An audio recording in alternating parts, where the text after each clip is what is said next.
Well, thanks for that, Emma. And now I'm joined by Dan in the audience, and he's got a diet problem he'd like to tell us all about. I do. Yeah, when I was a baby, I was severely allergic to milk and had severe eczema. So you know, it was a bad babyhood. That's where the audience meant to go. Well, maybe next time. Yeah, but the thing about milk is obviously it's important for a baby, so for it to... Yeah, okay. It is. And yeah, the nutrition experts. Yeah, well, your mother's over there, isn't she? AKA my mum, yeah. So we're going to speak to her now. Please welcome food fairy Julie Silvers. Julie Silver.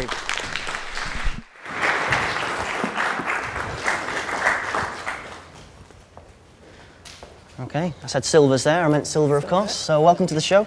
Thank you. So what got you started on nutrition then? Well, as my son Don mentioned, he did have severe eczema and allergies when he was younger. I went to see a nutritional therapist because I read it could help, and I learned so much and actually helped my own health as well. Okay.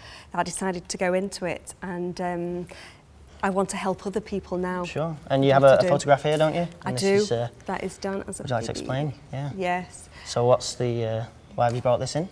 It was just to show that how his skin was. I mean, obviously his whole body was covered, and it was so distressing as a mother. You just feel like you want to do something. Everything that the doctors told me, you know, it kind of got better and then got worse, and I just knew there must be another way. Okay, so through nutrition it can be an aid then. So absolutely. You've brought plenty of things here for us. Would you like to talk us through what's... I will do, yes, James. Well, I mean, I've studied lots of philosophies, and there's one which is the macrobiotic philosophy, which I follow kind of a lot more because, you know, I do believe in a lot of things they say, which we'll talk about now.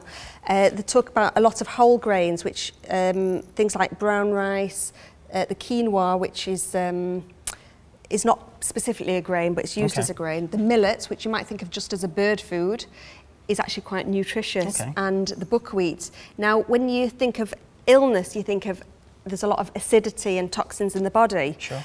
And things like wheat, dairy, sugar, they're the most acidic things which cause the most health problems. I see, because my mum always says, and she still does, that breakfast is the most important meal of the day. So cereal is a big, you know, you get wheat and things in there, so... You do. You get wheat and you get sugar and you get dairy. And what that does is makes you feel sluggish, but also a lot of sugar gets your blood sugar raised really high, so you feel great, your mood, your energy level's fantastic, and then it drops and you feel worse. Doing that throughout the day, it does cause health problems over time, but you actually just, your mood and your energy level just drop, and you need something to pick you up again. So it's good to have something that's more complex carbohydrates, something healthier for breakfast. I mean, you know, I've got other things here, but these are mainly kind of main meals, which, you know, the pulses, which the lentils got a lot of fibre. That's quite interesting there. Black beans, aduki beans, chickpeas, and the philosophy, they cook with a lot of sea vegetables, because sea vegetables have got more minerals than land vegetables.